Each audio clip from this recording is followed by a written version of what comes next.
yo quería dar la bienvenida a Pedro y, bueno, decirte que para nosotros, que estamos ligados al agua y a la energía y trabajando en esta área desde toda la vida, desde uno de nuestros objetivos, pues que es un orgullo, ¿no? Que un español de tu conocimiento, tu trayectoria, vaya a defender los derechos al agua y al saneamiento, además en un organismo como Naciones Unidas, que a pesar de, como decíamos antes, que hace ya pues 10 años que fue reconocido como derecho humano, todavía queda mucho por hacer hasta conseguir pues que de verdad haya una asequibilidad y la gente pues pueda pagarlo. Algo parecido a lo que sucede con el tema de la energía. Así que nada más, te damos las gracias por haber aceptado participar en esta tertulia. Seguramente es uno de tus primeros actos públicos en tu mandato.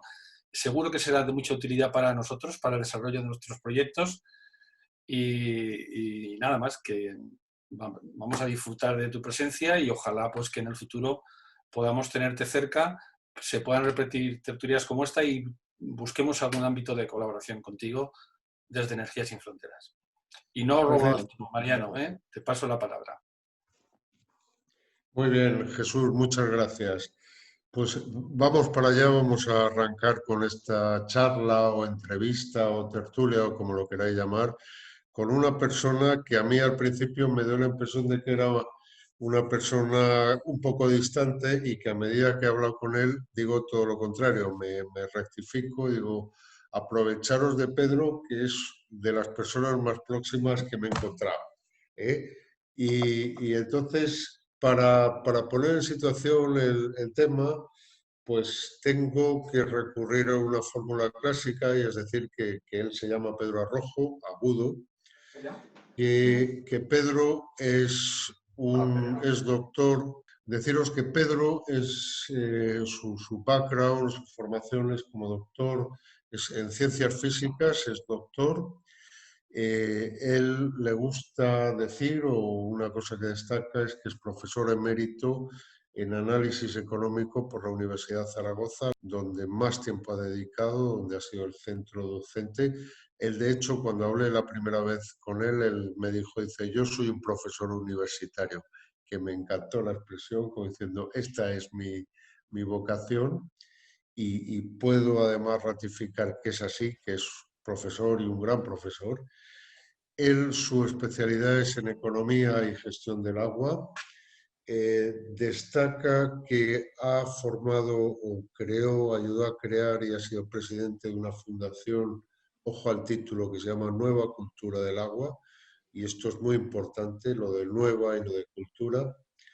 Y entre sus otros méritos destacar que ha sido premio Goldman de Medio Ambiente, y también que tiene una faceta de servicio público, de entrega a lo público y de desarrollo en lo público, en lo político, ¿no? Como polis, como servicio a la ciudadanía, y es que ha sido diputado por Zaragoza, por la circunscripción de Zaragoza, según me consta aquí, en las legislaturas 11 y 12 en el Congreso de los Diputados.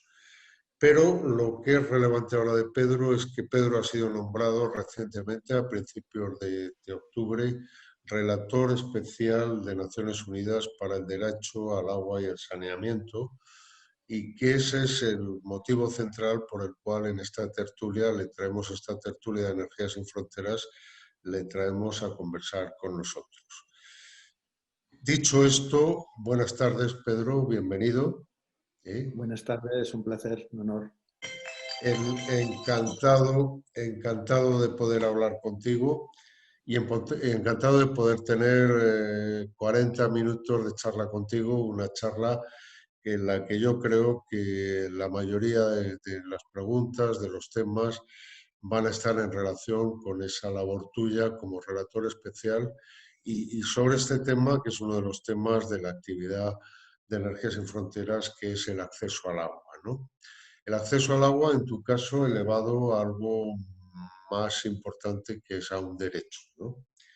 Y dado que tenemos una variedad de gente que nos está escuchando, que son voluntarios en la mayoría de Energías Sin Fronteras, que trabajan con nosotros, yo empezaría con un afán, si quieres, pedagógico, didáctico, empezaría desde el principio. Y te preguntaría, ¿qué es el Consejo de Derechos Humanos? Vamos a ir casi al nivel más alto. ¿Qué es eso del Consejo de Derechos Humanos? ¿Cuál es la influencia que este Consejo de Derechos Humanos tiene sobre los países, sobre los tomadores de decisiones o los decision makers? ¿Y qué es lo que tiene que ver un relator especial en relación con el comité, con el Consejo de Derechos Humanos y con la capacidad que tiene ese Consejo o el relator para influir en las políticas, en las decisiones de los países para que más gente pueda tener agua y pueda tener saneamiento? Bueno, el Consejo de Derechos Humanos es la institución de Naciones Unidas que se encarga de gestionar todo lo relativo a la elaboración, reconocimiento y el perfil de lo que supone, porque cuando tú declaras un derecho como un derecho humano, eso pasa a ser un acuerdo internacional y pasa a ser de lo poquito que tenemos en la legislación y en la normativa internacional. De manera que luego tiene ese consejo que tiene una asamblea general que se reúne en sesión permanente, en una reunión larga de 2 meses, tiene sede en Ginebra.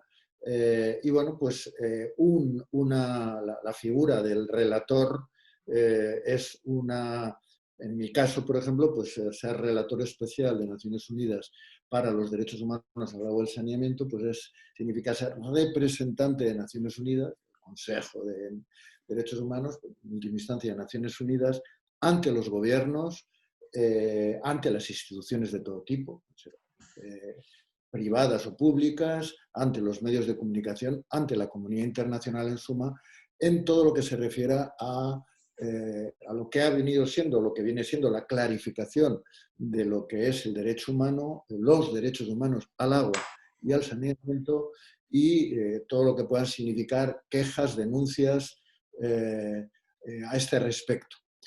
Otra cosa es que, como pasa solo con los derechos humanos, y pasa en general con Naciones Unidas, la capacidad ejecutiva que le hemos dado, desgraciadamente, a Naciones Unidas es muy escasa en todos los terrenos, incluido en el cumplimiento de esos acuerdos legales internacionales que son los derechos humanos, de manera que ante un incumplimiento que puede hacer el relator, bueno, pues lo que yo creo que en síntesis podré hacer es fundamentalmente dar visibilidad al problema y generar complicidad o ayudar a empoderar a los defensores de los derechos humanos que están peleando por su cumplimiento efectivo a través de la visibilidad y de la legitimidad internacional que tiene las Naciones Unidas, y en este caso el representante de Naciones Unidas, que sería yo, en lo que se refiere al derecho humano al agua.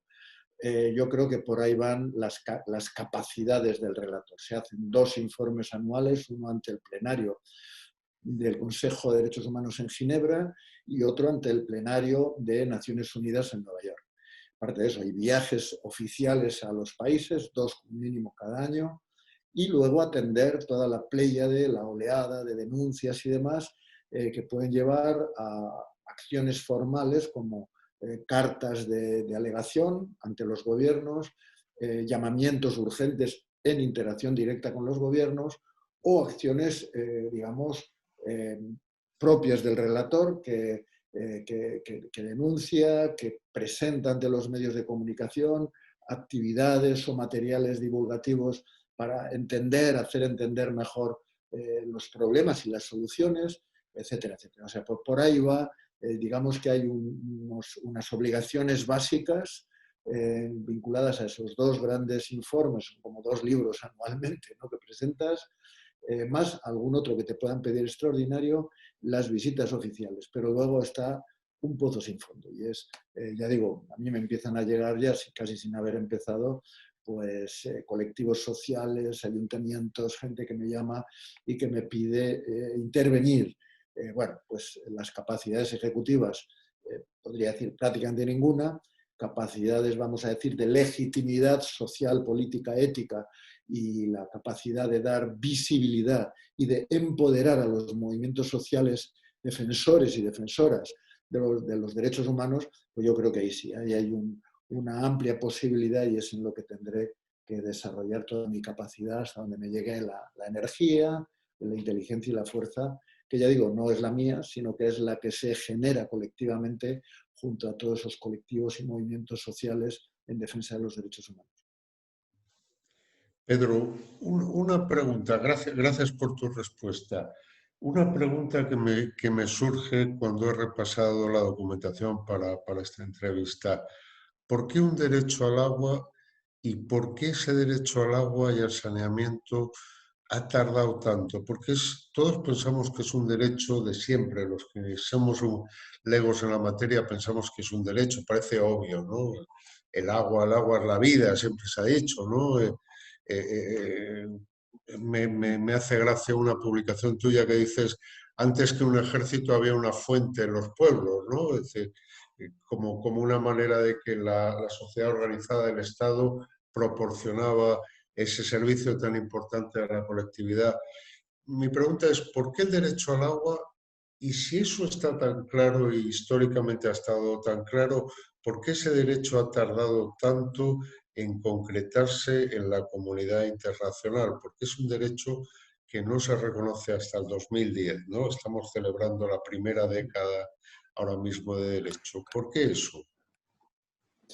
Bueno, digamos que ya se sabe un poco toda la dinámica de reconocimiento formal de los derechos humanos. Han tenido distintas fases, ¿no?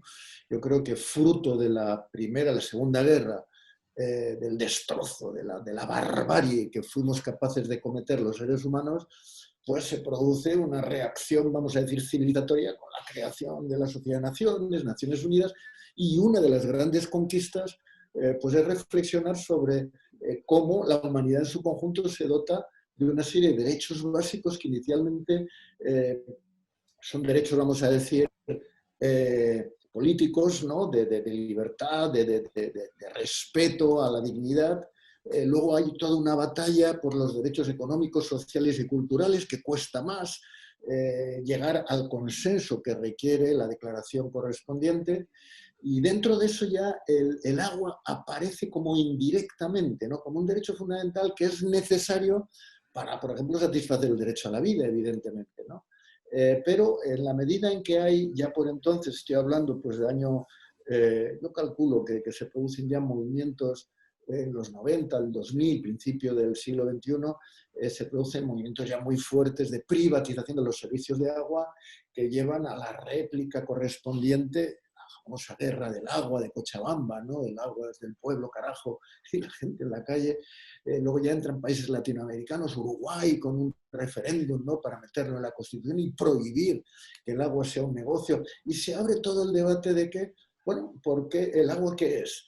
¿Es un bien económico que se gestiona a través del mercado o tiene un rango ético que desborda las capacidades del mercado? Y entonces ahí es cuando entra, yo creo, todo el debate de considerarla específicamente el acceso al agua potable como un derecho humano. España entra a ese debate, yo recuerdo en 2004, con Cristina Narbona y Zapatero en el gobierno. Yo tenía muchos debates con Narbona, ese fue uno de ellos, cuando yo publico ese librito de Paidós, ¿no? del reto ético de la nueva cultura del agua, y ahí España se pone en marcha con Alemania y llevan el tema y el debate específico al Consejo de Derechos Humanos. Bolivia lo lleva ya al plenario de 2010 y ahí se aprueba sin votos en contra, aunque me parece son veintitantas o una treintena de abstenciones significativas. ¿Por qué? Pues porque ahí habíamos vivido una década, yo he vivido personalmente una década larga de debates en donde los lobbies de interés económico que había detrás del negocio del agua, vamos a decir, se sentían incómodos. Yo debatía con ellos, porque acababa debatiendo con todo el mundo, ¿no? Con los máximos dirigentes, ¿no? de los organizadores del Foro Mundial del Agua, que se hace cada 3 años, ¿no? Con 140 ministros y ministras, y que lo organiza el lobby privado. y había en México mismo un veto prácticamente a que se hablara de derecho humano. Hombre, es un derecho fundamental, es una necesidad básica. ¿Por qué? Porque cuando tú hablas de un derecho humano, es una figura legal. Es una figura legal de obligado cumplimiento. Y tú puedes hacer acciones legales por el incumplimiento de esa ley de vinculación internacional, ¿no? Entonces yo creo que, y que hoy está catalogado y caracterizado como todo derecho, mientras que si tú no lo reconoces como derecho humano, pues lo que puedes decir es que es muy importante, pero no es una obligación legal el decir que es muy importante. Puede ser una buena práctica política, puede ser una sensibilidad religiosa o una sensibilidad ética, pero ningún tribunal te va a condenar o te va a obligar a cumplir una cuestión que es recomendable o que es una cuestión importante, ¿no? Yo creo que ahí estuvo un poco las resistencias. Cuando ya se consigue vencer esas resistencias y la Asamblea General de Naciones Unidas lo declara formalmente como tal, hay un debate posterior también para reconocer el derecho al saneamiento como un derecho también específico. Por eso soy relator de los derechos humanos al agua potable y al saneamiento. Pero bueno, se reconoce y bueno, pues a partir de ahí no es que se resuelvan ni mucho menos los problemas por reconocer formalmente esos derechos. Digamos que quienes se sienten incómodos con ello, pues hacen lo necesario pues para no contradecirlo públicamente de manera directa, pero a lo mejor para eludir un cumplimiento riguroso de lo que ello significa, y seguimos en esa pelea, lógicamente, aunque sin duda el reconocimiento formal, tanto a nivel de Naciones Unidas como en muchos países, la incorporación de ese derecho como un derecho constitucional, por ejemplo, en la Constitución, que hay más países que lo han incorporado. Europa, en la nueva legislación que hace, y tuvimos, pues hace unos años ya, cuando se está a punto de aprobar en el Consejo, no, perdón, la Comisión Europea, de llevar al Parlamento Europeo un paquete, una directiva sobre liberalización, privatización de derechos, de servicios públicos. En ese momento llegamos a Bruselas con 2 millones de firmas en lo que fue la iniciativa ciudadana que se llamó Right to Water, ¿no? Se escribía con el 2 del to, ¿no? Para hacer ese juego simbólico, ¿no? Del derecho al agua, con 2 millones de firmas. Es la primera iniciativa ciudadana europea exitosa, y recuerdo que en aquel momento pues, recibe la Comisión Europea la primera iniciativa ciudadana exitosa y dice: en respeto y en reconocimiento a este esfuerzo que ustedes han hecho, sacamos el tema del agua de toda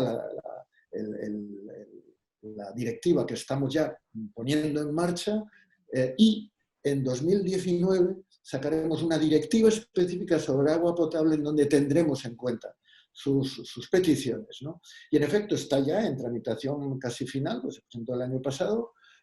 Yo intenté en el Parlamento Español adelantarnos y llevar ya un proyecto de ley que quedó. Se disolvieron las Cortes y no se pudo debatir.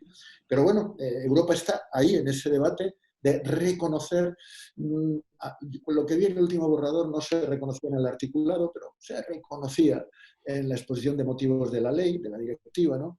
De agua potable. Ahí está. Es todo un debate en donde reconocer legalmente un derecho no lo es ni mucho menos todo, pero es una base importante tanto en el ámbito de Naciones Unidas como luego en los ámbitos como puede ser Unión Europea o cualquier país que le dé un rango de obligación legal. De alguna manera, en ese sentido, quien tiene luego las capacidades para hacer cumplir las leyes con tribunales operativos suelen ser los estados. Entonces, bueno, pues si tú tienes eso como un reconocimiento legal que tiene unos perfiles, unos contenidos y unas obligaciones definidas, tú puedes ir ante un juez y un juez puede dictaminar, puede hacer una sentencia que obligue a ese ayuntamiento a no cortarte el agua, por ejemplo, porque es un derecho humano y no es un problema de que, o sea, y no puede estar condicionado por una situación, por así decir, de pobreza, por ejemplo, de vulnerabilidad.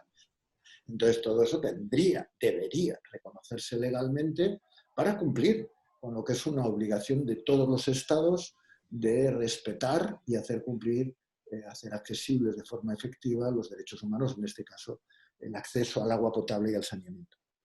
Pedro, a propósito de lo que estás diciendo, a mí una cosa que me ha sorprendido mucho cuando he revisado, cuando he leído textos tuyos y dentro de la problemática de qué es derecho, qué es no lo es, si no he entendido mal, cuando tú hablas del agua y un derecho humano, lo planteas como que el agua es un derecho humano sin que exista una obligación por parte del ser humano, por entenderlo, respecto a ese derecho, ¿eh? Lo cual a veces puede, tal como yo lo leí al principio cuando te leí, una cosa que me chocó es que tú asocias el que tú tienes un bien o un servicio y a costa estás obligado, en principio, como poco, a una contraprestación económica.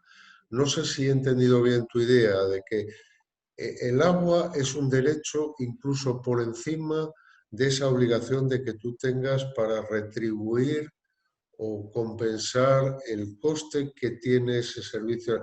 Y estoy hablando de ese concepto que tú dices como agua vida, ¿eh? Como ese Eso es, agua sí, para la supervivencia. No, no sé si lo he entendido bien. ¿Podrías aclararnos un poco vamos, ese concepto? sí, este es un poco todo el debate, la línea un poco de pensamiento que puse a trabajar en ella hace ya, bueno, pues ya hace 15 años o 20 años, pasa el tiempo más rápido de lo que queremos, de lo que llamo el reto o los principios éticos de la nueva cultura del agua, que por cierto no puedo decir que sea precepto o dogma de Naciones Unidas, o sea, es de los debates que yo voy a introducir probablemente el año que viene o al otro, ¿no? Pero lo que yo suelo decir es que el agua como tal, H2O, lo importante, lo más importante desde un punto de vista ético, no es tanto su materialidad, sino que es su función o sus funciones.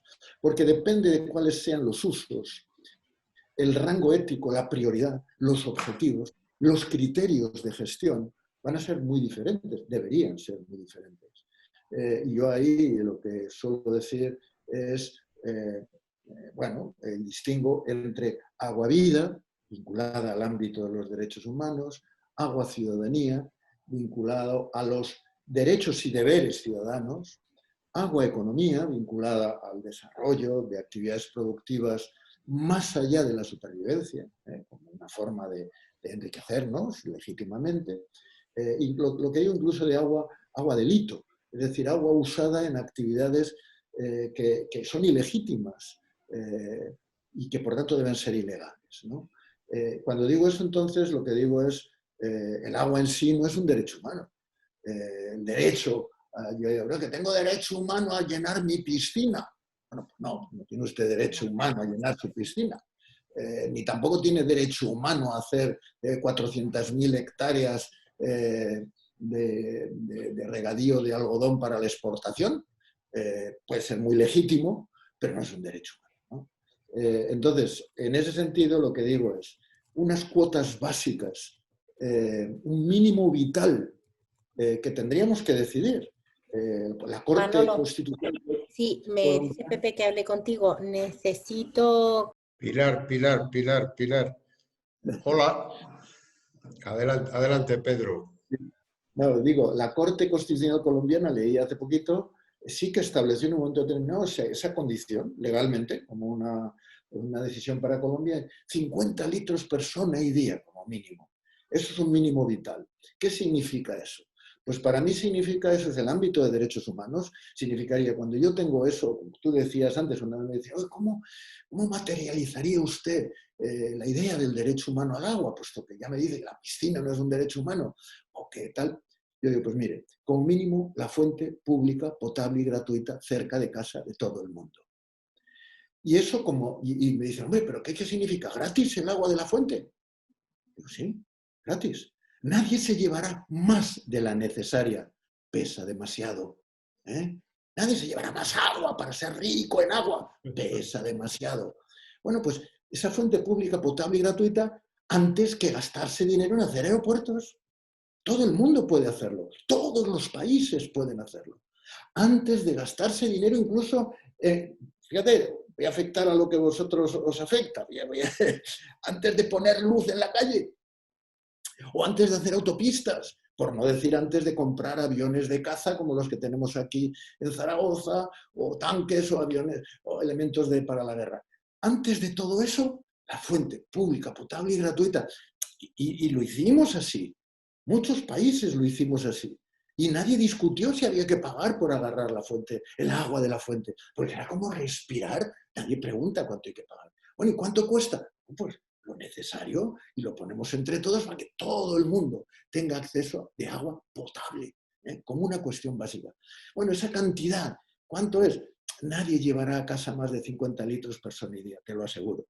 Si lo intentas, lo verás como no llevarás más de 50 litros persona y día. La Corte colombiana dijo, la Corte Constitucional, 50 litros, bueno, lo que sea, 50, 60, 100, lo que sea.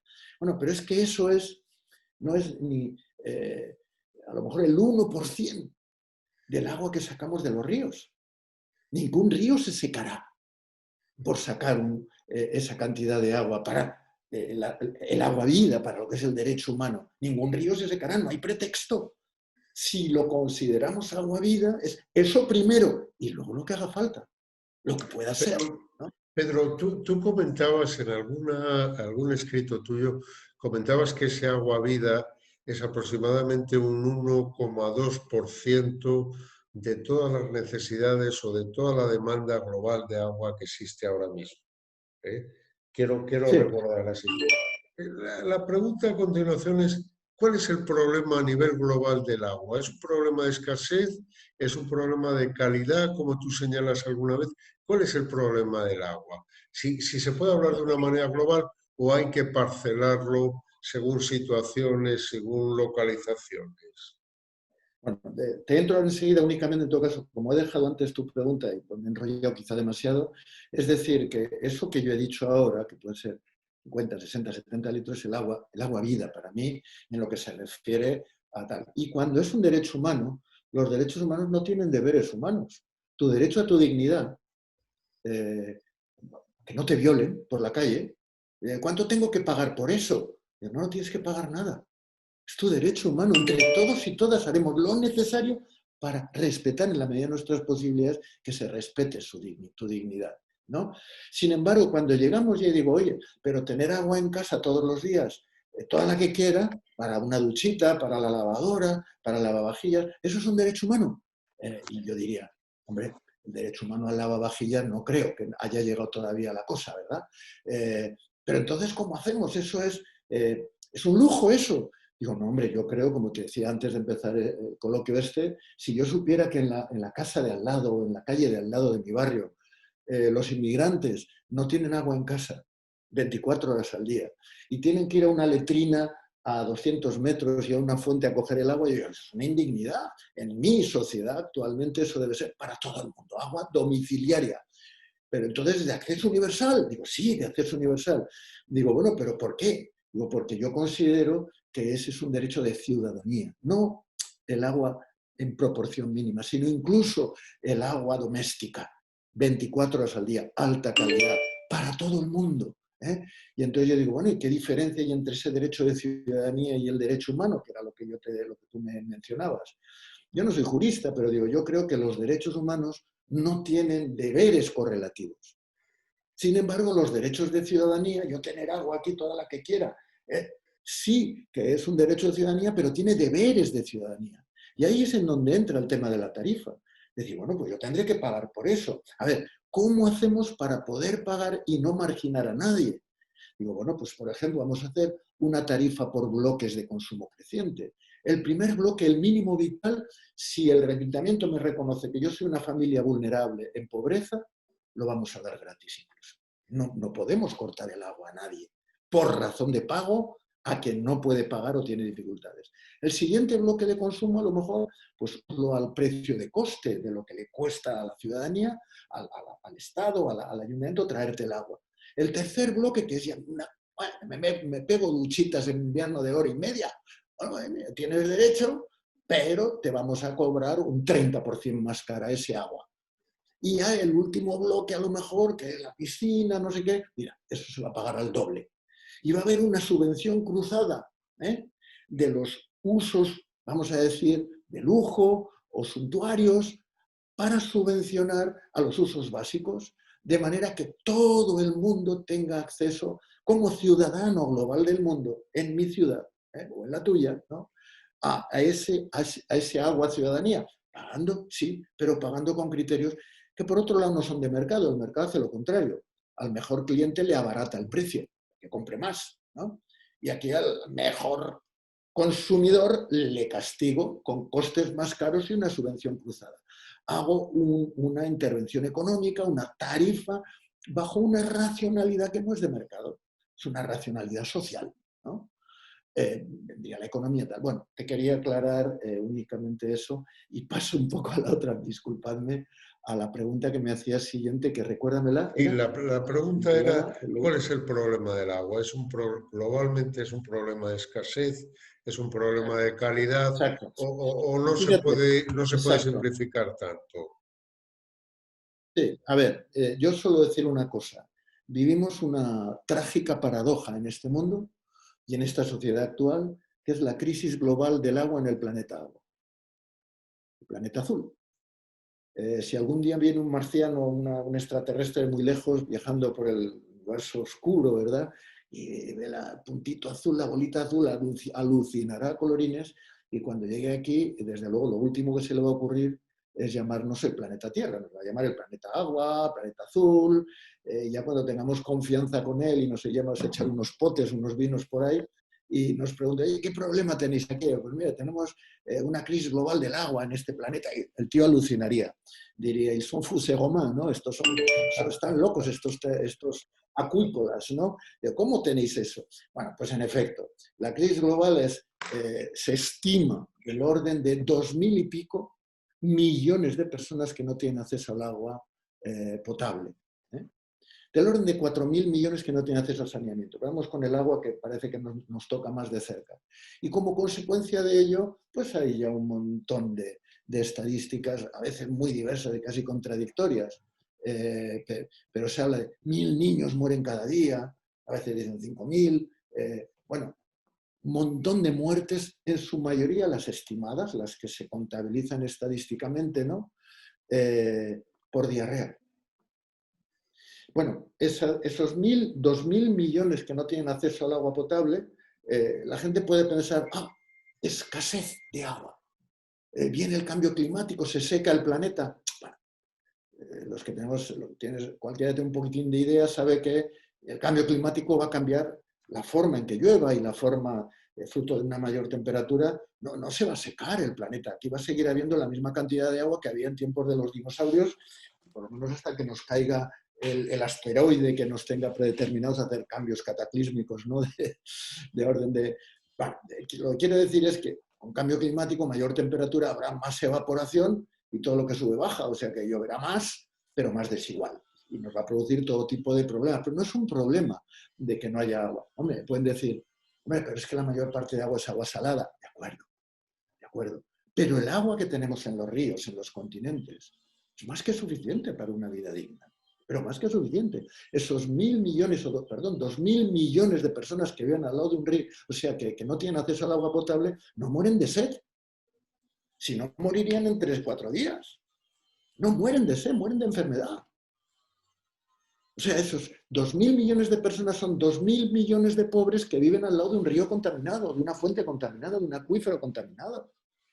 Contaminado en lo que se mide más, que es la contaminación biológica, que es lo que te da la diarrea, que se constata que es por lo que has bebido y se registra como una muerte por la ingesta de agua, o la creciente millones y millones de gente que se van envenenando poco a poco con metales pesados que están en esa, o con restos y componentes tóxicos de los pesticidas que nos están entrando en nuestras redes urbanas, etcétera, etcétera, y con esas dosis que no te matan mañana, te quitan 10 años de edad, 15 años, 20 años, te producen enfermedades y al final te producen muerte. Bueno, eso no se suele contabilizar, pero ahí está el problema del problema de acceso. ¿Qué pasa? Que el que tiene dinero puede comprarse agua embotellada a 1.000 euros metro cúbico, que es lo que pagamos. Es 1 euro el litro, y en España más o menos, algo menos, algo más, depende que lo compres en el supermercado. Luego, por tanto, un metro cúbico, 1000 litros, pues ya está, 1000 euros metro cúbico. Pero claro, eso no lo puede hacer todo el mundo. El que está apurado de dinero, agarra agua de la que llegue, de la cuba que le llega cerca de casa, de la fuente que tiene a mano, del río del que saca el río el agua, o de la que le viene por la red, como en Lima, que es agua contaminada con lixiviados tóxicos de la minería del río Rímac. Ya está. Entonces, no va a comprar agua embotellada, va a beber agua de esa. Hombre, se muere antes, bueno, pero es que también se puede morir de otras cosas antes, ¿no? Entonces, quiero decir, ese es el gran problema. El agua, que es el alma azul de la vida que conocemos por lo menos en este planeta, el vector de vida más importante que hay, ¿no? Ahora se descubre agua en la luna, hay agua en la luna, como dicen, ay, igual se puede hasta vivir en ciertas condiciones, ¿no? Bueno, pues ese vector de vida lo hemos transformado en el vector, digamos, de contaminación, de enfermedad y muerte más tremendo que ha existido en toda la existencia de la humanidad. Ese es el gran reto. A veces por extracciones abusivas y contaminaciones sistemáticas, por unas y otras y miles de razones, hemos quebrado la salud de nuestros ecosistemas acuáticos, de nuestra red continental de ecosistemas acuáticos. Primero han muerto las ranas y los peces y luego acaban enfermando y muriendo las personas, ¿no? Ahí está la crisis global del agua en el planeta agua. No es tan, obviamente podemos hacer escasa el agua de una cuenca, pero no por el agua vida, no por el agua que necesitamos para vivir. Obviamente, si cogemos en el Ebro y decimos, mira, que aquí queremos hacer lo que sea, 2 millones de hectáreas de regadío, vale, secaremos el río, ¿de acuerdo? O queremos hacer una ciudad de 20 millones de habitantes con jardines y con... Bueno, pues a lo mejor también arruinamos un río. Es decir, depende de lo que hagamos, nuestra capacidad de hacer escaso el planeta es toda, porque nuestra ambición no tiene límite. Y de hecho ya decimos, estamos consumiendo, no solo en agua, sino en todo un montón de cuestiones, varios planetas. Bueno, nos saldrá caro, más nos vale rectificar antes de que sea demasiado tarde, ¿no? Pero no tanto porque no haya agua o porque no podamos gestionar de manera sostenible el agua que tenemos en un ciclo natural del agua con tecnologías súper sofisticadas, naturales, que nos renuevan el agua con energía solar gratuita, ¿no? En el ciclo del agua, ¿no? Lo que tenemos es que aprender a conocer y a respetar ese ciclo para hacerlo sostenible y para vincular nuestra buena vida bajo el respeto de ese ciclo no solo del agua, sino de distintos ciclos de nutrientes, de energía, etcétera, etcétera, que nos permiten perfectamente vivir en armonía con el planeta si somos suficientemente inteligentes y sabemos administrar nuestra inagotable ambición. Pedro, a propósito de lo último que estabas diciendo, tú haces mucho hincapié en no sé si decir el vector o la dimensión de la gobernanza. Por lo que he leído, tú haces mucho énfasis en la sostenibilidad del agua, en la distribución equitativa del agua y haces mucho hincapié en el derecho efectivo al acceso al agua o la gobernanza, la cual tú ligas mucho a condiciones de democracia. ¿eh? En ese entorno de mejora de la calidad del agua, de mayor accesibilidad y ligándolo un poco a lo que tú puedas tener como programa de relator en estas nuevas funciones tuyas de relator especial, ¿cuál es ese, cómo concibes tú ese papel de unas nuevas condiciones de gobernanza o de mejora de las condiciones de gobernanza como facilitador del acceso al agua y al saneamiento? Yo, mira, el término gobernanza, que yo lo he discutido bastante y no estoy en ese ámbito como prioritario para mí, a mí no me gusta mucho. El término gobernanza se introduce para relativizar el término democracia, para introducir en el elemento de gobierno global y de gobierno de todo el sector, digamos, de la economía, ¿no? Como un sector que en sí tiene poder.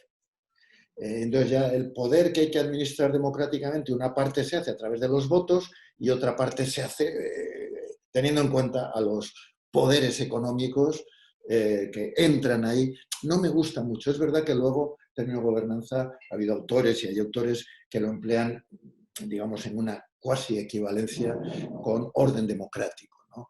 Con orden democrático bajo la lógica del interés general. Bien, en todo caso, más allá de ese debate terminológico, yo lo que suelo decir es que no el agua en general, vamos a decir, el agua en general, lo que es con esa visión que he dicho de distintos rangos éticos, es demasiado compleja para que se administre bajo la lógica del mercado. Porque, como yo suelo decir, cuando yo le suelo decir a mis alumnos, no solo con el agua, cuando empiezo mis clases en economía, digo, bueno, no confundemos valor y precio. Solo los necios confunden valor y precio. Entonces, si lo dijo Unamuno, ¿quién lo dijo esto? ¿O quién fue? Pero bueno, cuidado. Las cosas más valiosas de la vida generalmente ni se compran ni se venden, como el cariño verdadero de la copla, ¿verdad? Se administran, pero no necesariamente bajo una lógica de mercado, ¿no? Bueno, pues el agua en sus funciones básicas de vida, como el cariño verdadero de la copla, se debe de administrar bien, pero se debe administrar bajo criterios diferentes a los que imperan en el mercado. ¿Por qué? Pues porque es un derecho humano. Y los derechos humanos ni se compran ni se venden, se garantizan. Pero Porque Pedro, pero una pregunta. Yo entiendo perfectamente, y el agua es un ejemplo, si quieres, paradigmático, de donde la diferencia entre la utilidad y el coste es tremenda, ¿eh? Con lo cual ahí tienes un margen tremendo para que alguien quiera aprovecharlo como beneficio. Pero sí, ¿cómo, claro. cómo organizamos eso? ¿Nos vamos a una necesidad de regulación específica, detallada, Sin duda, exigente, exacerbada? ¿Cómo organizamos ese problema? Porque el agua ya te sin digo que es duda. paradigmático, pero hay otros bienes donde la utilidad... Yo, mira, ya que estamos en una charla, si quieres, amistosa, yo que vivo en un piso, siempre a la gente le pregunto, oye, ¿qué es lo peor que te puede pasar en tu piso? Dice, que corten el agua y la luz. Claro. Eso es la mayor desgracia en una conversación de, si quieres, de café o familiar, ¿no? Que me corten el agua y luego que me corten la luz, ¿no?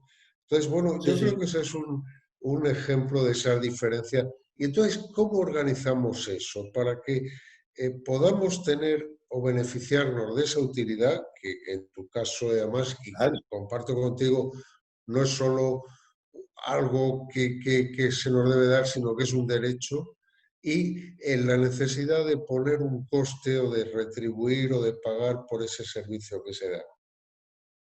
Ahora, lo primero, con lo que he dicho antes, que bueno, en el poco tiempo que da un coloquio, pues no da para explicar todo al detalle, y con lo que tú mismo has dicho, el agua es compleja. Cuando tenemos que gestionar en una sociedad democrática un elemento algo complejo, lo que hace falta es regular. Regular, es decir, dar las normas. Porque si dijeras, oye, por ejemplo, la madera, regulamos la madera, es un bien renovable como el agua, un bien natural renovable. ¿Por qué no regulamos la madera? Pues sencillamente, pues porque la madera tiene distintos usos, pero todos son intercambiables consistentemente por moneda. Es decir, use la madera para hacer muebles, para hacer barcos, para hacer ventanas o puertas, todos esos bienes de uso son consistentemente sustituibles e intercambiables por bienes de capital. Entonces yo se lo encargo al mercado. Hombre, regulo el mercado un poquito para que no haya abusos. Regulo cómo se corta la madera.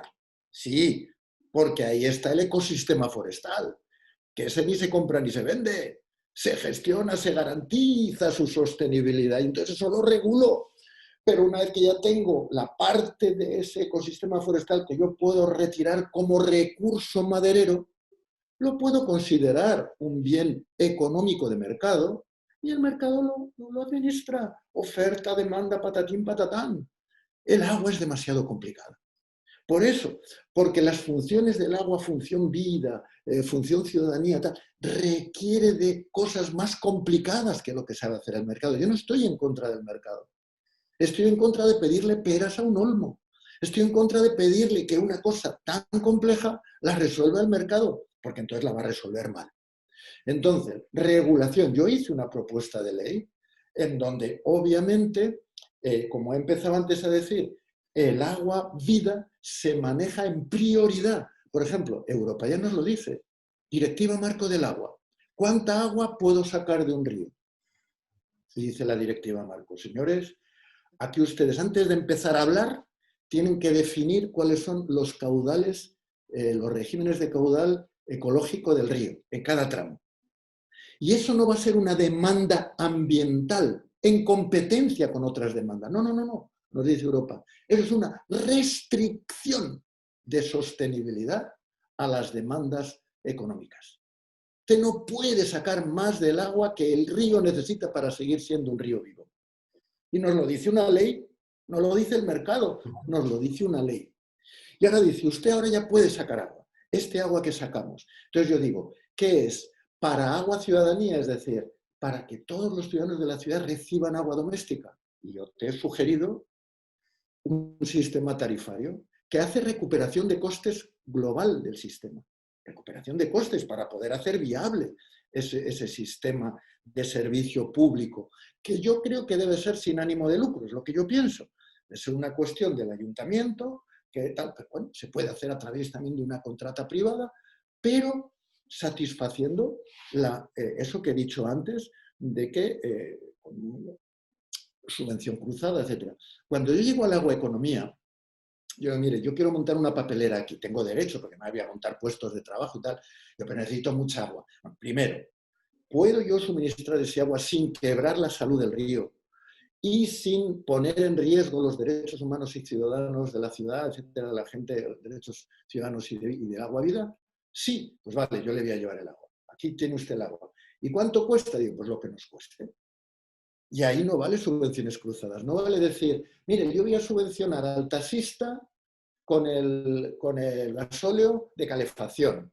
No, no, no. Lo que valga el gasóleo de calefacción lo pagará el que quiera calefacción o lo que sea. Bueno, supuesto que no haya derechos por ahí que discutir, que igual lo sabría. Y al taxista, mira, usted páguese el gasóleo, lo que vale el gasóleo en el mercado, y nosotros nos lo ponga en la factura cuando subamos al taxi. Luego, entonces, en economía, fuera de derechos de subvenciones cruzadas, pero por ley, y generación de suficientes recursos para poder financiar esos servicios. Y añado una cuestión. Cuando hay grandes retos de interés general, ¿qué han hecho las sociedades avanzadas para tener grandes redes urbanas? Pues presupuestos generales del Estado, amigo mío. ¿Ha habido subvención? Claro que ha habido. Siempre ha habido subvención. En todas las cosas que ha habido grandes esfuerzos para generar una gran infraestructura básica. ¿Qué significa eso? ¿Desresponsabilizar luego al usuario? No. Ayudarle, pero ayudarle desde la base de que el Estado pega un empujón y luego dice, bueno, y a partir de aquí ustedes a ver ahora cuánto cuesta mantener todo esto, amortizar estos capitales, renovar y mantener, etcétera. Recuperación de costes. Recuperación de costes. No puedo hablar ahora, estoy en media hora o 3/4 de hora, me pueden llamar. Por ahí va la regulación desde mi punto de vista. ¿Eso niega la privatización? No de manera estricta. Puede haber. De hecho, el privado está intentando frente a este debate a ver qué papel puede, cómo puede meterse ahí para, a pesar de todo, hacer ahí negocio. Hombre, lo que ocurre es que cuando hay derechos de interés general, cuando hay accesos universales a determinados derechos, hombre, pues parece que transformar a los ciudadanos en clientes no parece lo más adecuado. No es lo más consistente como método, ¿no? Ahora, ¿cuál es el método? ¿Cuál es el modelo? Hay distintos. En Holanda, por ejemplo, está prohibido privatizar el agua. Está prohibido, ya está, no hay más. No se puede. ¿Y cómo metes incentivos a la eficiencia en el servicio? Claro, que los metes, por ejemplo, como te he dicho, yo digo, por ejemplo, si yo te encarezco un uso abusivo, por norma... No lo digo desde el punto de vista de los ingresos, lo digo desde el punto de vista de los costes, porque yo he vivido la experiencia de administraciones españolas de índole municipal que dando suministro al 100% de sus habitantes estaban conviviendo con pérdidas en la red del orden del 40%. Y ahí había una descapitalización brutal, pero no había una reducción de costes ni en el número de los empleos, ni en el número de otras componentes del coste. ¿Cómo compaginas eso? Porque ahí parece que es un Yo poco la creo, discusión, ¿no? Entre privatización o no. eso que conste que no te lo resuelve la privatización, ¿eh? O sea, la privatización no te resuelve Bien, eso, bien. simplemente te lo paga, te lo cobra, ya está. En este caso, yo pienso que eso debe repercutir. O sea, una red en mal estado debe hacer el agua más cara para los usuarios. Porque tiene que haber una recuperación de costes. Y entonces tiene que haber también una vigilancia ciudadana, una transparencia. ¿Tú crees que en una ciudad en donde tú estés pagando 10 te digan, no, usted tiene que pagar 20 porque perdemos el 30% del agua en la red? ¿Qué pasaría con ese ayuntamiento si eso se sabe? Bueno, pues que habría una presión social tremenda para decir, oye, ¿somos tontos o qué? Entonces, como yo pongo ese ejemplo, porque pasa muchas veces, está pasando ahora, cogen y te dicen, perdemos un 20 o un 30%. Ahora hace poco discutía en Guadalajara, en México, 50% de pérdidas en la red. Ah, pero pido otro embalse, eso sí que me lo paga el Estado. No he dicho eso. Ahora, usted quiere otro embalse, lo va a pagar, la ciudad lo va a pagar. Salvo que usted me demuestre que es una emergencia o tal y que requiere de un apoyo más allá del apoyo municipal. Pero dice, no, pierdo un 50%. Digo, vamos a ver, yo hacía para no se molestar a la gente que me estaba oyendo en Guadalajara. Y por cierto, mañana tengo que hablar a través de la red en un congreso internacional allí en Guadalajara. Y yo les decía, miren, si usted tiene hijos, sí. No. Imagínense que su hijo le viene un día y me dice, oye, papá, la propina, que allí le llaman de otra manera, el domingo, ¿no? La propina que me das de €1, dame 2.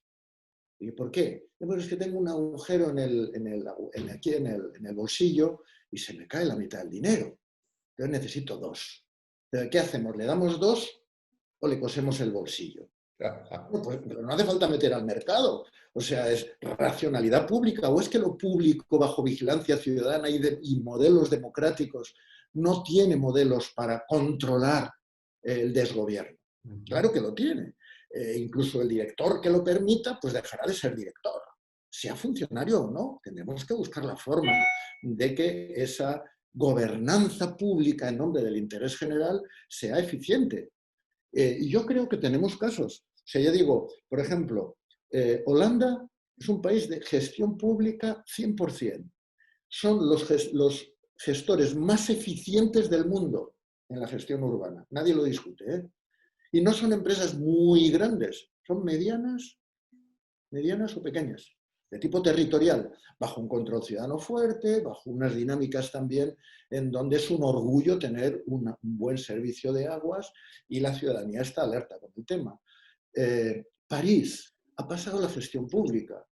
Tú ahora sabes más del agua de París, te metes en Eau de Paris y vas a saber más de cómo se gestiona el agua de París en temas fundamentales, en lo que a ti te interesa como ciudadano, que lo que sabes de la ciudad tuya, en donde vives. Con toda seguridad te lo puedo decir.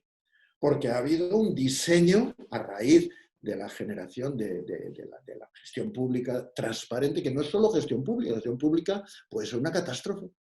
Entonces hace falta gestión pública transparente, participativa, nuevos modelos de gestión democrática del agua, ¿no? La democracia hídrica, ¿no? Que no solo es que le llegue el derecho humano a todo el mundo, sino que haya un sistema social de pago, que haya una recuperación de costes, que haya eficiencia, y eso a través de sistemas de transparencia. Porque si no hay esa gobernanza transparente y participativa, cuidado, tanto la gestión pública como la privada es una catástrofe. La una simplemente genera negocios privados que quedan oscuros y la otra genera una catástrofe que es oscura también y genera burocracia, ineficiencia, caciquismo, autoritarismo público, mil cosas que no son lo que pretendemos, ¿no? De todas maneras, esto desborda con mucho el derecho humano en sí, ¿no? El derecho humano es una parte que inspira, yo creo, muchas de estas cosas, ¿no? Si queremos tener derechos humanos, tendremos que organizar más allá de la lógica del interés privado y del interés de mercado, ¿no? De organizar más allá de eso la accesibilidad, la affordability, ¿no? La accesibilidad física, pero también en pago, en capacidad de pago, etcétera, etcétera, todas las condiciones del derecho humano, y eso implica obligadamente unos modelos de gestión que el mercado puede, con unas regulaciones adecuadas, a lo mejor cubrirlo, aunque en sí mismo la lógica de mercado no es la que desemboca, no es la propia para administrar derechos humanos. ¿Cuál era tu programa como relator especial? Sí. Y la otra Sí, pregunta era, para una ONG, yo estoy los movimientos. Sí. el papel de las ONGs en poder extender el acceso al agua. Sí. Respecto un poco a, bueno, cuando me tocó hacer un poco todo el proceso de selección, pues claro, te preguntan qué piensa usted que debería hacer como relator, etcétera. Entonces, bueno, qué objetivos, etcétera. Bueno, obviamente hay un montón de ellos. Yo pienso de entrada, porque estoy definiendo un poco la estrategia y los perfiles del conjunto del mandato, que son 3 años, prorrogables por otros 3, pero de entrada estoy intentando planificar en prioridad el primer año. Hay 2 temas que tengo que tomar, ¿no? Y tengo que hacer también una planificación del mandato. Entonces voy a proponer un primer informe temático sobre el plan del mandato en el contexto de la doble crisis mundial, la pandemia y del cambio climático. Es decir, voy a tratar un poco el tema de derechos humanos al agua y al saneamiento en el contexto de cambio climático y pandemia, riesgos de pandemia, para ahí presentar un poco en el análisis de ese contexto de doble crisis global qué hacer desde la relatoría. Y luego el otro tema lo voy a centrar en algo que está pendiente de los muchos, porque claro, son ya 12 años de relatoría que suponen 24 informes temáticos. Es decir, hay muchos temas que ya se han tocado, ¿no? Entonces hay uno que es importante, que es derechos humanos al agua y al saneamiento en comunidades indígenas y campesinas. Entonces va a ser el segundo. Pero lógicamente hay un montón de prioridades y de cuestiones que van a estar a lo largo del mandato vinculadas a una cuestión básica desde mi punto de vista, que es la vinculación de lo que hemos hablado anteriormente, del acceso al agua potable en relación con la sostenibilidad de los ecosistemas. O sea, no vamos a tener posibilidad de hacer acceso universal al agua potable mientras no empecemos a recuperar seriamente la salud ecosistémica que nos da el agua, ¿no? del sistema que nos da el agua. Eso en la legislación, por ejemplo, europea ya es obligación legal, ¿no? Recuperar el buen estado ecológico de nuestros ecosistemas acuáticos como cuestión básica y fundamental para todo lo demás, ¿no? De manera que la ecología no es un lujo de los ricos, sino que es una necesidad perentoria de los más necesitados, ¿no? Yo creo que eso va a ser motivo también de reflexión y de proposición, ¿no? En todo caso, de entre los muchos temas que tenía entre los temas que yo planteaba, pues el tema de las migraciones, contando con la expectativa de millones de migrantes y de refugiados climáticos, que ya está en la agenda, ¿no? Ya está en la agenda de lo previsible y de lo previsto. Bueno, previsto no estoy seguro, pero de lo previsible sí. Junto a todos esos temas que están planteados como cuestiones a afrontar, yo creo lo que he dicho al principio. Yo creo que el relator no puede analizar, puede proponer, puede llamar la atención, pero lo fundamental que yo creo que puedo y debo hacer es todo lo necesario y lo posible para empoderar a los movimientos sociales que están en esta pelea, ¿no? Yo creo que en el contexto, digamos, de cambio de época que estamos viviendo, de cambios profundos que se anuncian, se avisan, se perfilan en un futuro no lejano, yo creo que la gobernanza, puesto a usar esa palabra, la gobernanza democrática mundial o se basa en el respeto efectivo y en la vigencia efectiva de los derechos humanos o no será.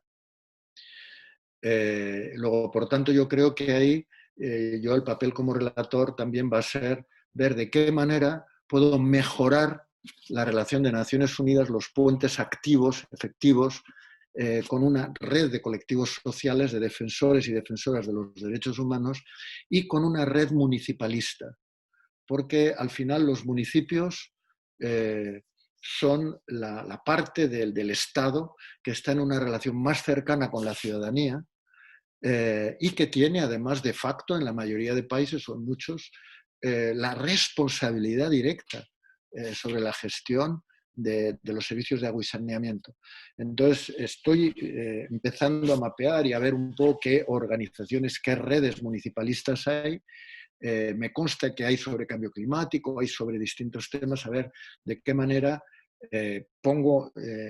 consigo hacer más efectiva la relación de comunicación con movimientos sociales y con municipios con una función, no solo la de yo dirigirme a ellos para que me inspiren o me den referencias de trabajo. Por ejemplo, ahora en diciembre os convocaré, haré una convocatoria abierta, una en castellano, otra en francés, otra en inglés, a los movimientos sociales para inspirar las bases de lo que van a ser estos dos informes temáticos que tengo que elaborar a lo largo del año que viene, ¿no? Y desde ahora ya.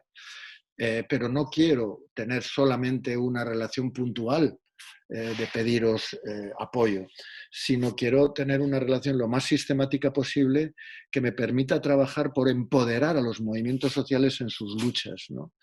Y ese es un reto abierto que supongo que en gran medida, pues quedará insatisfecho porque mi capacidad y nuestra capacidad también colectiva será limitada. Pero yo creo que es una clave fundamental para Naciones Unidas de cara al futuro empoderar a los defensores de los derechos humanos, defensores y defensoras de los derechos humanos en el mundo. Ok, gracias por el aviso y perdonadme por estas cosas. No, te decía que ante lo que tú dices, todo nuestro apoyo desde Energías Sin Fronteras, en ese sentido, todo lo que podamos contribuir como ONG que aspiramos a ser referente en energía y en agua y saneamiento, a tu disposición. Yo quería darte las gracias. Perdóname, hay un tema que lo has medio mencionado, pero es muy importante. El binomio agua-energía es absolutamente decisivo y igual debería ser motivo, estoy pensando en voz alta, ¿no? A lo largo de estos años, no digo yo para el siguiente, ¿no? Pero de un informe temático, agua y energía en el mundo, ¿no?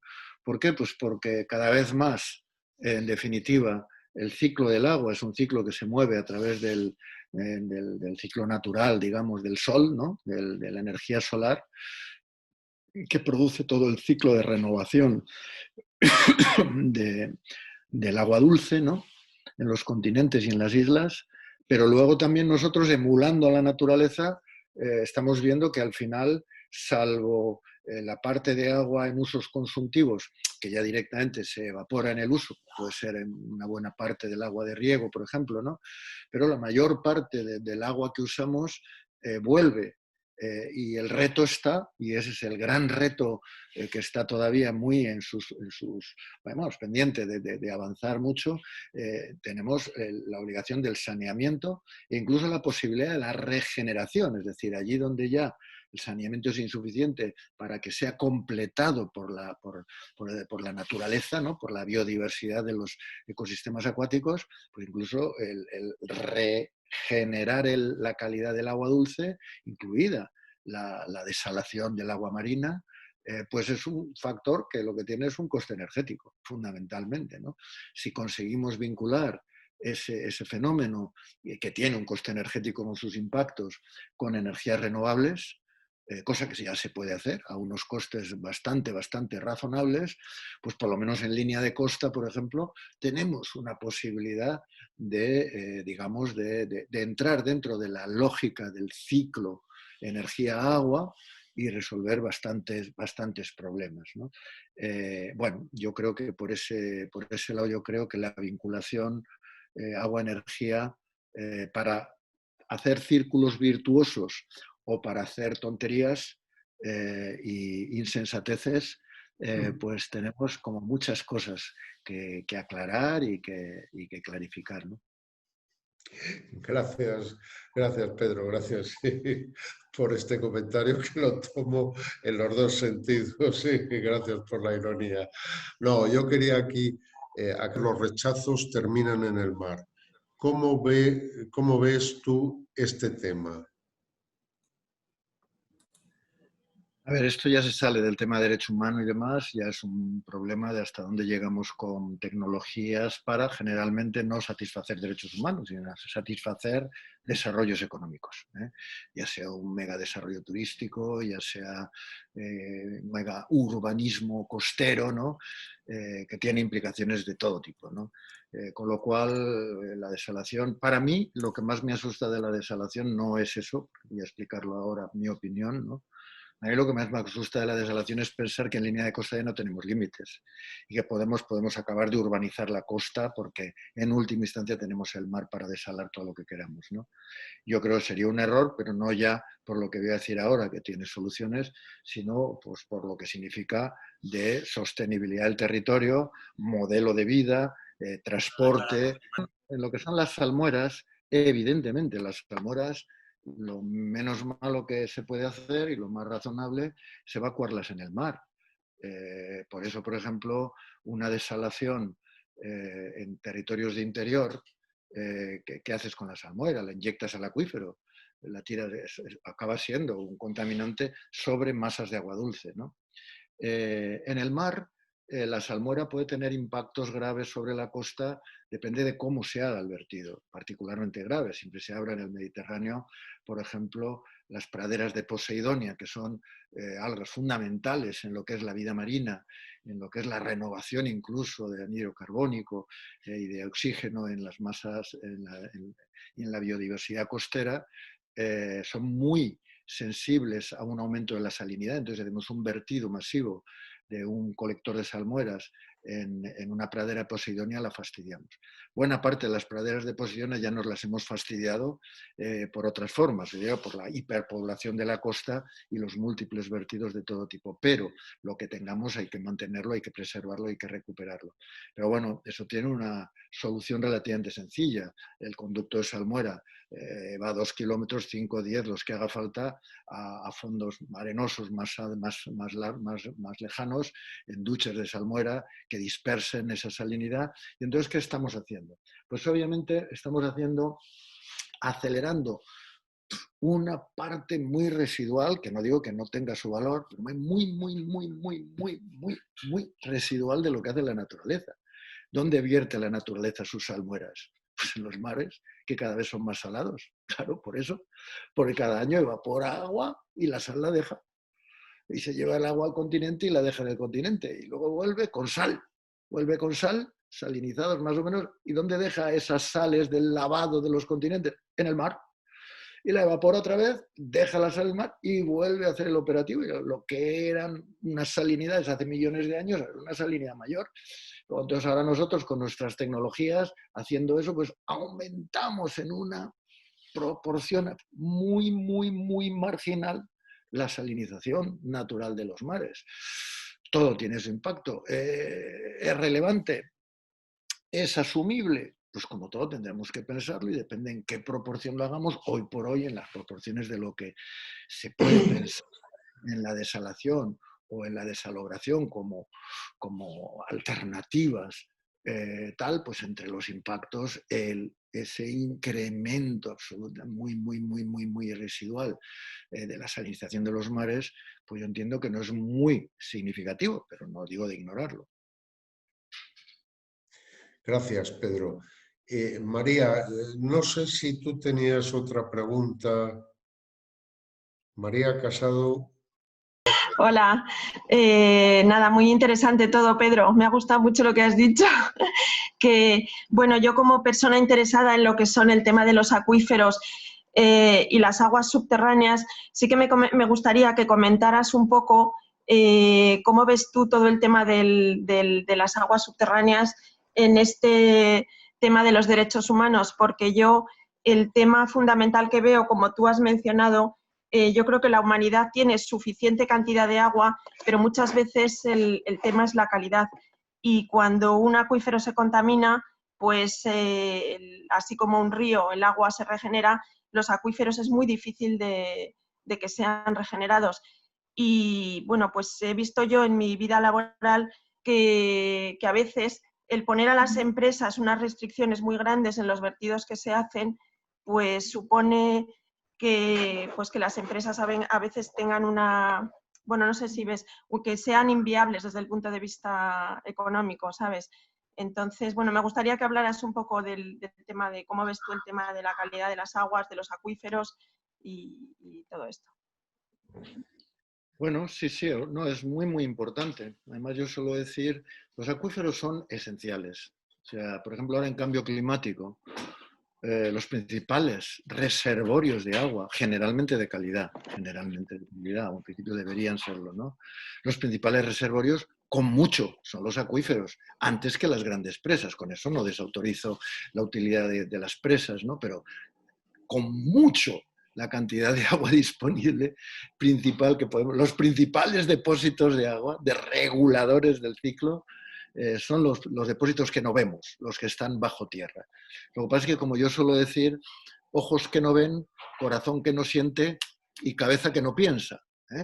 Quiero decir, entonces, esos acuíferos están ahí abajo, pues antes era cosa de brujería, como quien dice, ahora que ya se sabe que están, luego fueron mares infinitos que se podían sacar todo lo que se quiera, y ahora pues son 1 millón de pozos ilegales, que nadie se atreve a meterle mano por las consecuencias, las reacciones, etcétera, etcétera, pero es fundamental acabar con eso, porque claro, son nuestros pulmones hídricos naturales del ciclo natural. Y si nosotros enfermamos los pulmones naturales hídricos, ¿qué va a pasar en la siguiente mega sequía que tengamos, ¿no? Si tenemos los pulmones enfermos. Entonces, los grandes acuíferos tienen que ser nuestras reservas naturales para afrontar con más garantías los ciclos de sequía más intensos, más largos, más agudos que vamos a tener con el cambio climático. Pero para eso hay que acabar con la sobreexplotación y la contaminación de los acuíferos. Claro, como ojos que no ven, corazón que no siente, pues claro, tú contaminas un río y ves que se mueren los peces. Contaminas un acuífero y no ves nada. Pero simplemente sabes que al cabo del tiempo la gente enferma, o ese agua no es potable, o ese agua hay que depurarla, o hay que darle... No, hay que hacer cuestiones, son carísimas y que entonces hacemos un mal negocio. Luego, por lo tanto, los acuíferos para mí es parte fundamental de la ecuación y más pensando en cambio climático. El tema de la sobreexplotación simplemente no es aceptable, es ilegal. O sea, ahora eso ya la ley lo dice, es ilegal. Igual que es ilegal tirar residuos, o sea, contaminantes de plomo, es ilegal. Tan ilegal que si haces eso vas a la cárcel, cada vez más. Y con los acuíferos va a pasar, por la cuenta que nos trae. O sea, antes cuando tú hablabas de este tema en el acuífero de La Mancha, yo estaba alguna vez y bueno, me llevaba unos abucheos tremendos, haciéndolo con mucho cuidado y eso, pero yo sabía pues que la gente no acababa de entender el asunto. Hoy lo entienden por la cuenta que les trae, porque un acuífero sobreexplotado es la ruina de los que están usando el acuífero. O sea, es dinero para hoy y hambre para mañana, pero no para pasado mañana, para mañana, ¿no? O bien por contaminación y por calidad, o bien por cantidad. Luego, entonces, eso por la cuenta que nos trae, igual que otras cosas en el tema del agua, vamos a acabar resolviéndolo, y más antes que después. El tema de los costes de mantener la sostenibilidad no solo de los acuíferos, de los ríos, de los ecosistemas acuáticos, del ciclo hídrico. Bueno, pues es lo que yo digo. Hay que empezar a ver que nos cuesta más caro resolver el problema que evitar el problema, prevenirlo. Y eso es así. O sea, ¿por qué la Unión Europea, cuando yo veo la directiva marco, se hace en el año 2000 y dice, objetivo principal de la directiva, recuperar para 2015, decía, el buen estado ecológico en calidad y en cantidad de acuíferos y ríos, de los ecosistemas acuáticos. Y yo cuando decía eso en aquel tiempo la gente me decía, joder, Pedro, pero si es que en Europa están locos, son todos ecologistas y tal y tal. Yo decía, no se equivoquen.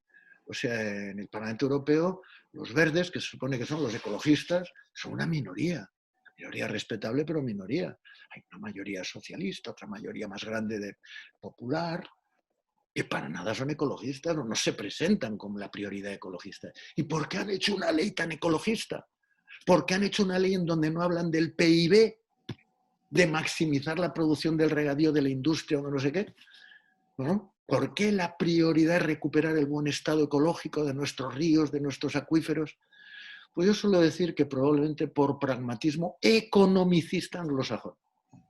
Han entendido antes que el mundo latino que cortar un bosque a mata rasa enriquece a una empresa que se lleva la madera, pero arruina a un pueblo, y no solo a nivel ecológico, también a nivel social y a nivel económico. Y que sobreexplotar un acuífero o contaminarlo, sobreexplotar un río o contaminarlo, puede dar negocio para algunos a corto plazo, pero a medio plazo es una ruina. Y recuperar, como tú bien decías, un acuífero contaminado, un río cuesta menos. El acuífero puede costar décadas o más, y mucho dinero, si es que es cuestión de dinero, ¿no? Entonces, al final, yo creo que es economicismo pragmático anglosajón. Digamos, han entendido el cuento, la fábula de la gallina de los huevos de oro antes que el mundo latino, ¿no? El animal, la gallinica, como decimos en Aragón, les importa un auténtico carajo, ¿eh? Pero les encantan los huevicos de oro que pone cada mañana. Y han llegado a la conclusión de que vale la pena cuidar a la gallina para que ponga huevos de oro. Pues bueno, vale la pena cuidar el acuífero, cuidar el río, porque más allá de darnos paisaje, de darnos texto, de darnos salud, es que nos da también economía si lo sabemos cuidar. Y si no lo sabemos cuidar, ¿qué va a pasar con la fresa de Huelva? ¿Qué va a pasar con los productos de Almería? ¿Qué va a pasar con eso, que son grandes negocios? Bueno, pues gran negocio en un momento determinado y ruina caracolera, y más en la dinámica de cambio climático que se nos echa encima. Muchas gracias. Pedro, tengo una pregunta más, y yo, si la audiencia no le importa, después de esta pregunta pondríamos el punto y final, porque yo creo que ya te hemos quitado bastante tiempo y tú tienes bastantes obligaciones como relator, y sobre todo ahora que estás empezando con esta labor. Yo tengo una pregunta de Carolina Carín. Le paso la palabra si ella quiere. Carolina, adelante. Y después de esta pregunta acabaríamos la charla. Adelante, Carolina. Gracias, Mariano. Hola, Pedro. Mira, bueno, es una pregunta, pero vienen varias, ¿eh? ¿Cómo podríamos implicar a los estados como titulares de responsabilidades en el acceso a agua potable? ¿Qué nexo hay entre el acceso o garantizar el acceso a agua potable y poder disfrutar de otros derechos? Y en el derecho al agua se incluye el agua para pastoreo y agricultura cuando ello sea necesario para prevenir el hambre, no para grandes latifundios, sino para pequeñas huertas. Y ya lo último, ¿qué posibilidad de autoconsumo tiene la recogida de agua de lluvia durante la época seca? Si es económicamente viable lo que es la inversión-beneficio. Sobre todo en países que tienen lluvias monzónicas, que se puede acumular agua, que llueve bastante. No solo. Gracias, Carolina. Sí, gracias. Bueno, teórica y prácticamente, los estados tienen la obligación de respetar. La cosa es cómo se les puede forzar. Yo creo que las dinámicas que fuerzan a los gobiernos vienen fundamentalmente de factores endógenos. Es decir, ¿cómo van a conseguirse que se respete el derecho humano al agua potable en Colombia? Pues ahí está el movimiento de mujeres muy potente, ¿no? Que son las que cuidan de la salud de la familia, de la comunidad, presionando. ¿Cómo consiguieron el agua potable las Mazahuas de México? Bueno, con mucha presión sobre el Distrito Federal y con las mujeres desfilando delante, los niños y tal, los hombres detrás, y al final la solidaridad de la ciudadanía de México, Distrito Federal. Entonces, los fenómenos en donde se va avanzando, se avanza fundamentalmente sobre la base generalmente de los que sufren el problema. Y luego hay mucha otra gente que por democracia, por humanidad, pues debemos de estar ahí empujando. Pero yo creo que son menos, a los gobiernos miran más a qué está pasando en su país, qué presiones tiene, qué condicionantes tiene. Por eso yo digo que en mi capacidad de relator tengo que empeñarme lo más posible en ayudar a visibilizar, porque yo voy a ser muy visible, voy a tener más facilidad de visibilidad. Yo sé que cuando llego a una comunidad ese día viene la prensa, porque viene el relator. Entonces, lo que yo pueda hacer será poco, pero será visibilizar a la gente que está peleando por estas cuestiones, ¿no? Y darle todo el apoyo que le pueda dar Naciones Unidas desde la fuerza moral y política y también legal que puede hacer Naciones Unidas en estos campos, ¿no? Hay una serie de mecanismos internos de Naciones Unidas que requieren a los estados, pero en donde podemos aspirar a lo mejor sacar los colores a los estados si incumplen y por delante ayudarles a que cumplan. La obsesión es ayudar más que reprimir o castigar, ¿no? Pero si después de ayudar, después de señalar los problemas, después de ofrecer soluciones, después de activar mecanismos de solidaridad, siguen sin funcionar las responsabilidades, pues bueno, hay que... Yo insisto en una cuestión. Yo mi llamamiento, el que voy a hacer ahora en breve, para llamar a los países, a todos los gobiernos, lo voy a hacer el día 10, os lo digo, para que lo sepáis, 19 de noviembre, Día Mundial del Saneamiento, justamente. Entonces estoy animando a otros relatores a hacer, ya he hecho un borrador, es lo primero que voy a hacer, ¿no? Para pedir a los gobiernos que prohíban urgentemente, mientras dure la pandemia de entrada, el corte de aguas a personas y familias vulnerables. Fijaros que en España teníamos eso. Cuando empieza la pandemia y se hace el confinamiento, el gobierno, que tiene sensibilidad social, afortunadamente, pues hace un escudo social frente al tema, al impacto de la pandemia y, entre otras cosas, no se puede cortar el agua a personas vulnerables, ¿no? Bajo la presión de empresas, bajo la presión de gestores y tal, se ha bajado ese escudo. Ahora se puede volver a cortar el agua a personas vulnerables, ¿no? Y así en otros lugares del mundo. Es una cosa que está tal. Entonces yo lo que digo en ese llamamiento es, les recuerdo a los gobiernos que es ilegal eso. En rigor es ilegal. No cortarle el agua a quien puede pagar, sino cortar el agua a personas, familias que están reconocidas por su ayuntamiento como personas o familias empobrecidas, vulnerables. Sería también para la electricidad, sobre todo la energía en invierno. Es una insensatez. Aquí tuvimos el tema famoso el invierno pasado, ¿verdad? Y ya hubo una presión para decir, señores, eso no se puede hacer. Bueno, pues en ese sentido hay responsabilidades de los estados que pueden legislar y deben legislar al respecto, pero hay responsabilidades municipales. Hay muchas ciudades que han dicho, en mi ciudad yo no corto el agua a personas vulnerables. Y lo hacen porque tienen competencias. Luego, por tanto, este llamamiento yo lo encabezo dirigido a los gobiernos, autoridades locales y regionales con competencias en la materia. Y ahí tenemos también mucha más capacidad de presión la ciudadanía, porque sobre un gobierno te queda más lejos. Las siguientes elecciones ya veremos, ¿no? Sobre un ayuntamiento, la Federación de Asociaciones Vecinales, los sindicatos, presionan para conseguir normas en cuestiones que son de competencia municipal. Dicho eso, lo que tú decías, yo cuando hablo de agua vida, está esa proporción del mínimo vital, que para los vulnerables debe ser gratuito, está el agua necesaria para la ganadería y para la agricultura. O sea, esa pequeña agricultura que necesita la huerta o esa ganadería, en donde de repente llega la Coca-Cola o quien sea, que me da igual.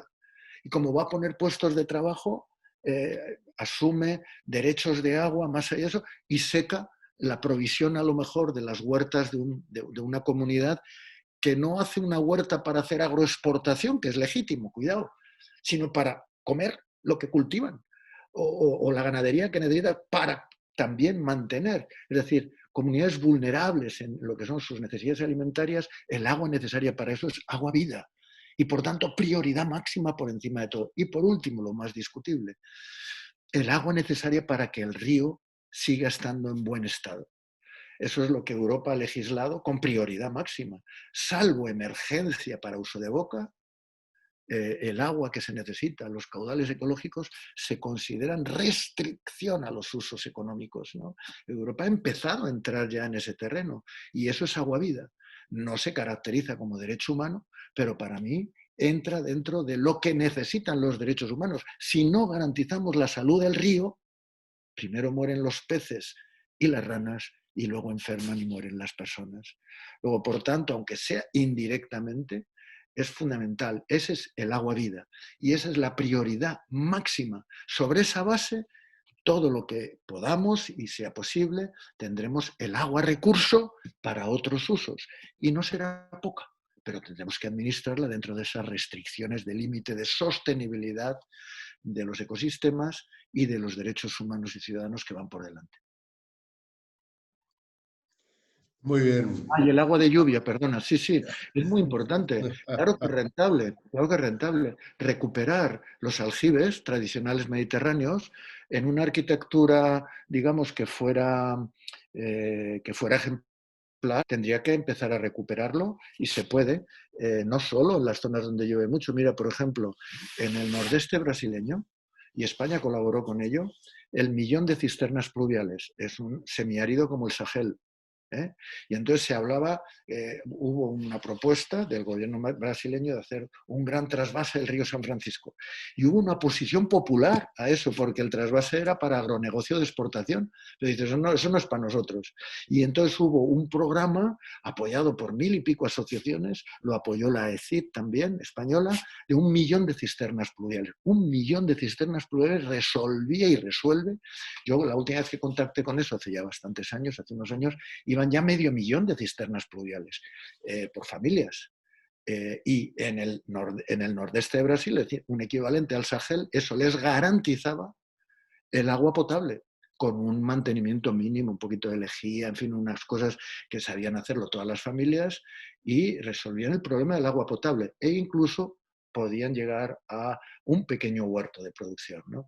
Entonces, claro que sí, que esas son soluciones descentralizadas, razonables y que en muchas culturas, la cultura mediterránea, tiene trascendencia. Lo que habrá es que integrarlo en nuestra modernidad como un complemento, ¿no? No vamos a dejar de usar las redes, pero sí que podemos hacer aguas pluviales y más ahora que va a haber más irregularidad. Los nórdicos, por ejemplo, fijaros que a los nórdicos no les falta el agua. Pues mira, el urbanismo nórdico últimamente va ganando premio tras premio a base de la gestión de las aguas pluviales. Plazas inundables, almacenes, conexión con humedales cercanos a la ciudad para almacenar y tratar las aguas de lluvias intensas y evitar que colapsen los sistemas de saneamiento con las aguas pluviales. Las aguas pluviales te multiplican por 100 la cantidad de agua que puede entrar a la depuradora. Europa se coloca fuera de la ley cada vez que llueve en serio. ¿Por qué? Pues nos hemos gastado 1,5 hígados en hacer depuradoras pensando en el agua que va de las casas y eso. Pero cuando llueve en serio, va 100 veces más. Entonces, ¿qué hay? Bypass y toda la mierda va al río. Y entonces pasamos a estar fuera de la ley cada vez que llueve en serio. Entonces, el gestionar el agua de lluvia para usarla o para que no nos haga daño forma parte de la modernidad, de los grandes retos urbanísticos del siglo XXI con el cambio climático más aún. Muy bien. Pedro, muchísimas gracias. Yo seguiría por aquí 2 horas más.